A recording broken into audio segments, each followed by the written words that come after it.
What is a supernatural event that happened in your life that just cannot be explained?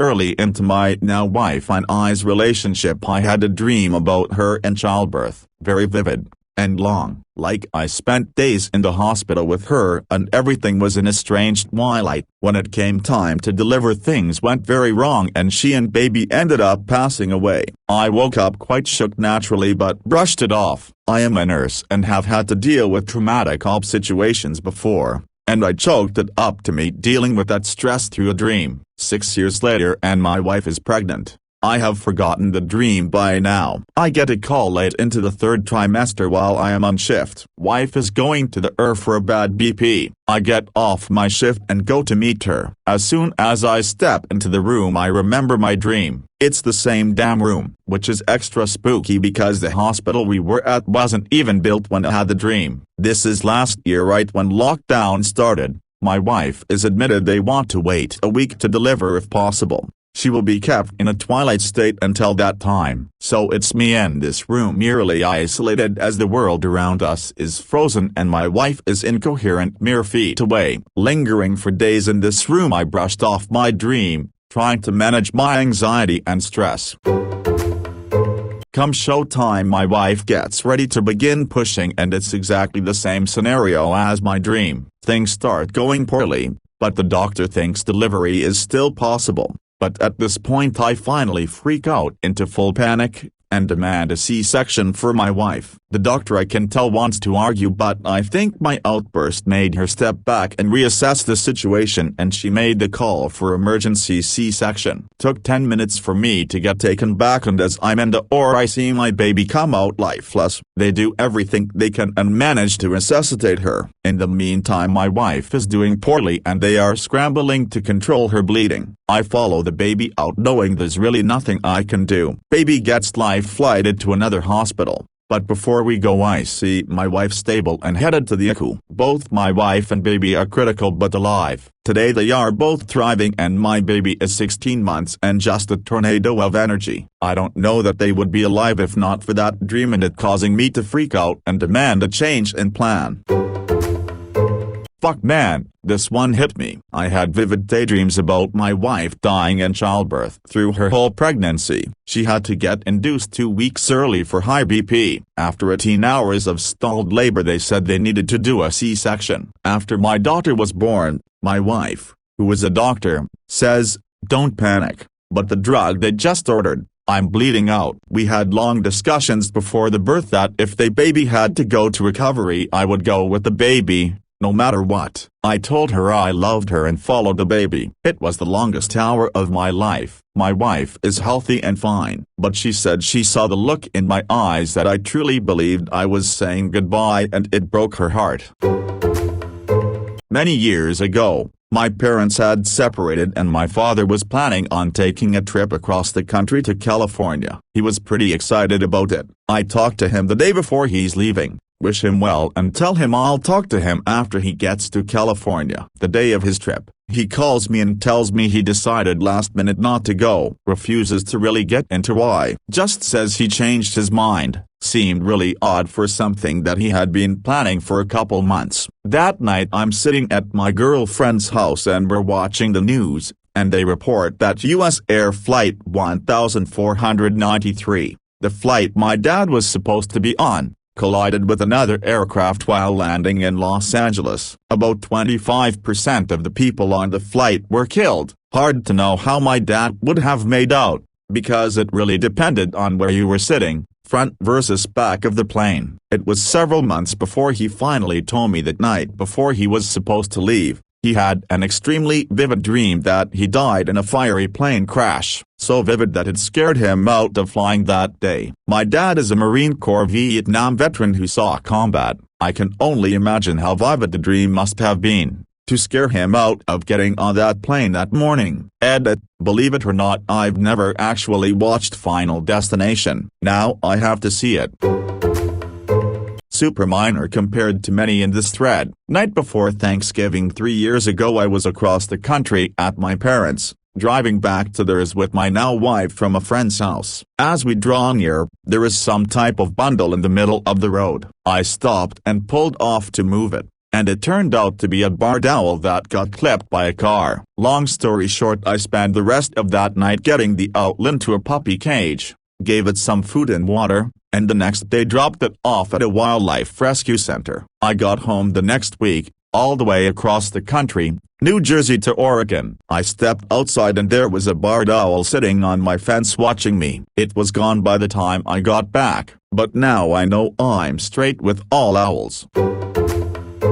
This didn't happen to me, but a very nice old man and his wife used to live a few streets over from us. Well, she got very sick and his son flew in to help watch and care for her. A few weeks later she moved to hospice and later died. The night she died, her husband and son drive home and they were talking about what to do for the funeral, and the husband asked, "Do you think she'd want some person to attend?" And they both said they heard the dead wife in the back seat saying no thank you.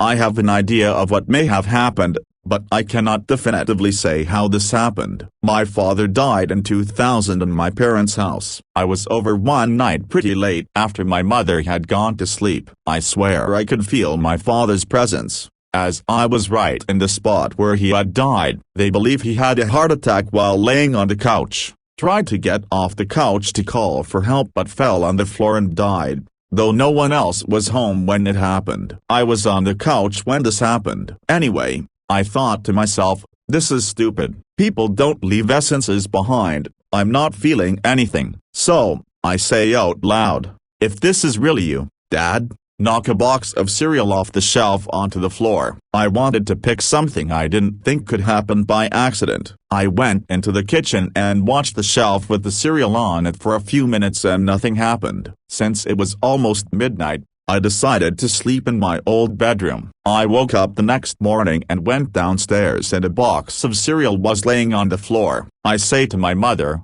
"Did you knock that cereal onto the floor?" She said no, it was like that when she woke up.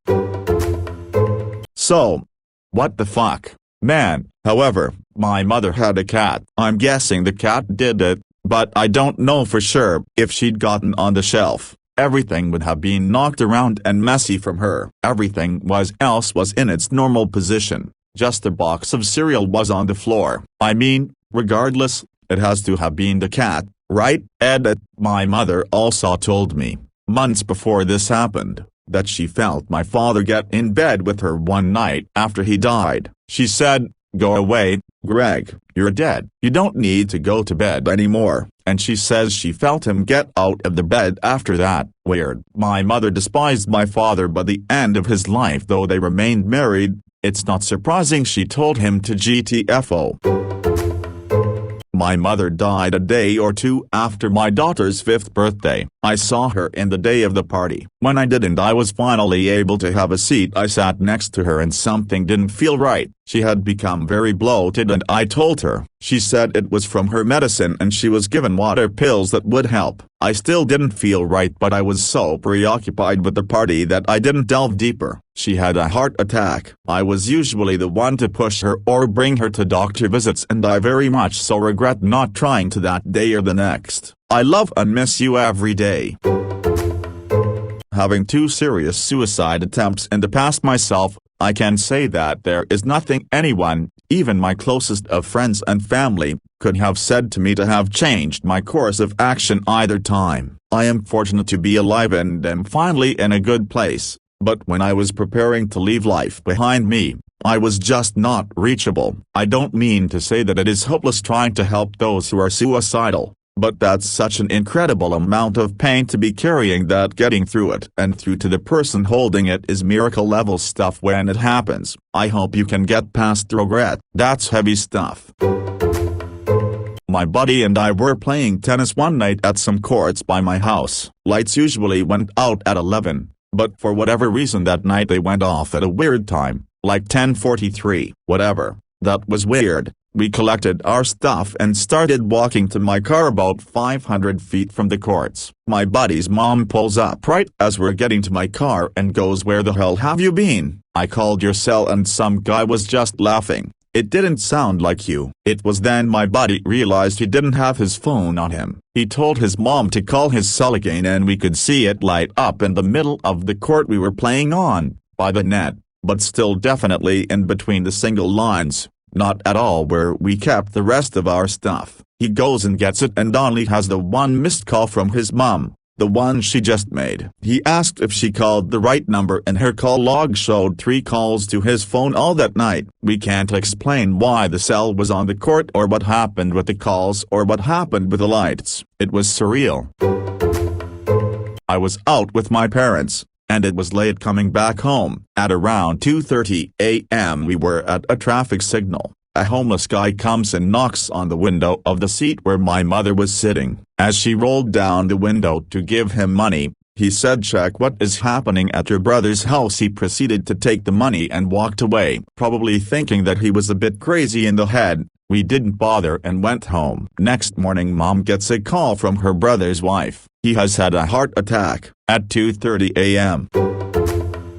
When I was a kid, about 10-12ish, I was carrying a load of laundry upstairs home alone while Mom was out doing errands. We have this weird carpet runner over our hardwood stairs that's only really attached at the top of the flight but otherwise not fitted or secured to each individual stair, so naturally I step on an air bubble of carpet with my vision obscured by the laundry and fall backwards while bear hugging a bunch of blankets. I specifically remember thinking, "Welp, guess I'm about to die," while almost airborne with just my big toe left on the carpet when I felt 2 hands, one on either side of my shoulder blades, give me a firm shove that launched me back up on the step and diagonally against the stair rail. I assumed Mom somehow silently came back early without announcing herself and turned around to thank her while still clinging to the railing. But no one was there. I scurried upstairs to put my things down while calling her name and walked the house afterwards to check if any doors were unlocked or if her car was there. I finally resorted to calling her cell where she told me she was hitting up a few more stores. It still feels like there's a presence on that stairwell, like someone's watching, but in a protective way rather than sinisterly.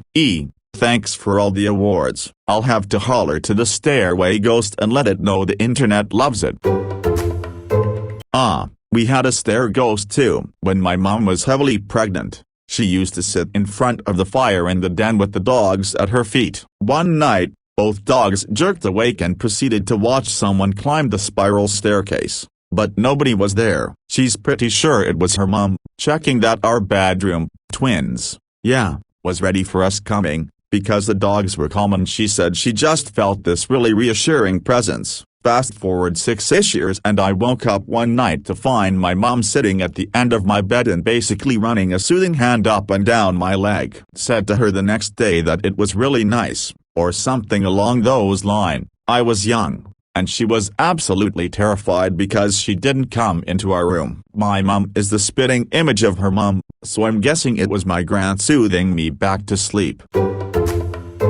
I have 2 incidents like that. When I was a small child I had no fat on me and dense bones. In water, I would sink like a stone. I also couldn't swim. I was at a pool with no lifeguard. All occupants were in the shallow end. I fell in the deep end and started sinking. I knew I was gonna die. But someone pushed me up and my mom saw my arms flailing. I felt someone push me out as she grabbed me. I turned back to see who saved me, but there was no one. The second experience found me riding my bike. I was 14, with my baby sister. She was 9. I was going pretty fast when she turned in front of me. My bike flipped and I went flying over my sister. I felt hands grab me under my arms. I felt like I floated as I landed on my feet. My little sister looked at me with wide eyes and asked, "How did you do that?" "You floated in the air." Neither of us have any explanation, but it broke my bike. To this day my sister and I still talk about it. There was no way I should have flown off by bike the way I did, nor could I have launched myself high enough to land on my feet, or as high as my sister said I floated.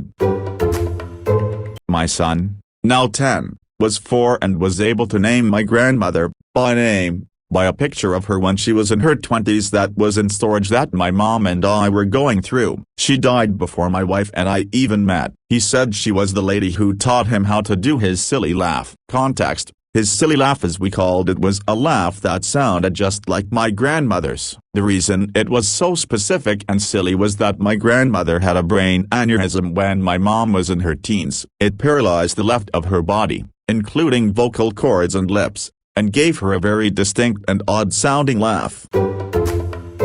I had a dream once about my high school best friend who had moved out of state and started a family. I hadn't seen her or spoken to her in at least 10 years and had never met her child, except seeing pictures/posts on Facebook and commenting on them. In my dream, I was walking down a street at night and out of nowhere her little girl appears next to me and I asked her, "Where is your mama? Why are you by yourself?" I remember her taking me to some bushes near a random house on the street and finding my friend in bad shape, beaten up or something, on the ground, and I remember running to the door of the random house screaming for help and to call the police. This is all I can recall from the dream, but I think there may have been a little more. The next day, I wake up and think to myself, man, that was weird. Maybe I dreamt of her because we had just spoken a little in comments of a Facebook post. I should send her a message. I go on about my day, go to work, get home later that day and sit on my couch and scroll through Facebook. Bam! 1,000 posts, rest in peace, etc. All of them tagged my friend and her daughter. I thought, what in the actual FCK? At that point there was no information as to what had happened, so I thought it must have been a car accident or something. Over the course of the next few weeks to months, more and more information came out and it was not an accident. My friend and her sweet baby had been murdered by some animal. I won't refer to them as a person. This happened about 5 years ago. I still remember the main parts of the dream vividly. I still am a little horrified that I had this dream that night, when it was happening possibly. I haven't been able to tell anyone else about it either because just thinking about it gives me chills. I live in a city and my brother lives in another city that is around 1,000 kilometers away. He visits sometimes but not quite often, on an average of once every 2 years. On one day around 7 seconds ago I was sleeping on the couch in the living room at my apartment. I woke up suddenly on my brother sitting just beside me and I was shocked. Surprised, started greeting him and asking him about how is he doing and what pleasant surprise it was. Next thing I realized that this was a dream as the doorbell was ringing, which woke me. Went to open the door and guess what? It was my brother who came to surprise us. This literally had me speechless. Don't have any explanation and I think sometimes you don't need to have one.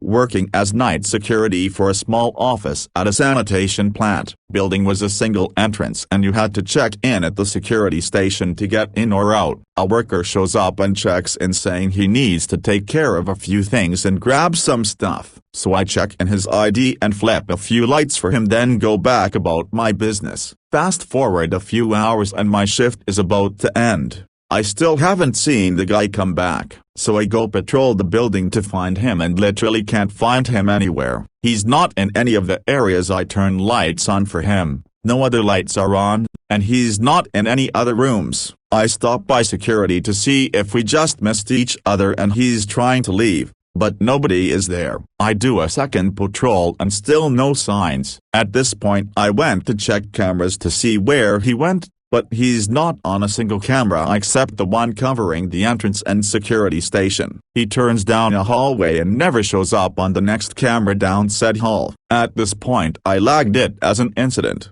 and GTFO right as the relief shift showed up. Next day my boss calls me and says that worker had been on vacation out of state for several days, and wouldn't return for several more. Nobody could offer any explanation to what happened. Already posted this a year and a half ago, but I'll go again. I have to make a bit of a premise. When I was little, the woman that came to clean my house, I'll call her Mary, while my parents were working, was also my babysitter. Usually after she ended up cleaning she would bring me to her house until my mom would come and pick me up there during the year. One knew her whole family, among these was her husband that I'll call Dave. So Dave was a pretty cool guy. Just the average elder you would find in any rural town. He liked to drink wine with his friends at the bar, go hunting, and he had a lot of good and interesting stories to tell me when I was a kid. And after all these years spent together, he basically considered me as a grandson. Now back when COVID hit for the first time in my country, I had a dream one night where Mary was coming to my house to clean as every other week, but this time in my living room there was a closed black coffin. When I asked her what was in there, she looked at me and said in a sad tone, "Dave is inside there." Now if that wasn't strange enough, I remember waking up later that night and feeling a presence to the side of my bed, and I distinctly remembered to have said while still being half asleep, "Come on Dave, let me get back to sleep." Next morning when I woke, my parents told me that Mary had called saying that Dave had passed that night due to COVID complication. To this day I still haven't told anyone about it, and I am still a bit freaked out from the whole story. Also sorry for format and grammar, but I'm on mobile and English isn't my first language.